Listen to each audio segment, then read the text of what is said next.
د مزار شریف ښاروالۍ وایي ټولو هغه لوړپوړو ودانیو او سوداګریزو مرکزونو ته به جوازونه ورکړي چې تر اوسه پورې جوازونه نه دي اخیستي.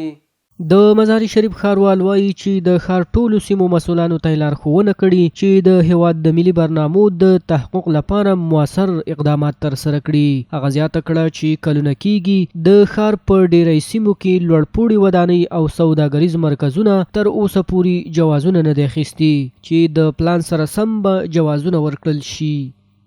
فی الحال که است به حساب متراج، به حساب تاکسی ساختمانی که اعمارای نو میشه از ریاست شهروالی، از نواحی دوازدگانه ما دستور دادیم انشالله درگرد عملی شده رایی است. اکثر مردم که خبر شده و از طریق نایه به حساب کلانترا که ما خبر میکنیم اونا باز میایه و مشکلات خود سابقه هم حل میکنه و نو هم حل میکنه. نوموړي وویل هغه ودانۍ چې اوس تازه جوړیږي معیاري او ښاري پلان سره سم باید ورغول شي ترڅو په ښار کې د ګډوډیو او بې نظمیو مخه ونیول شي.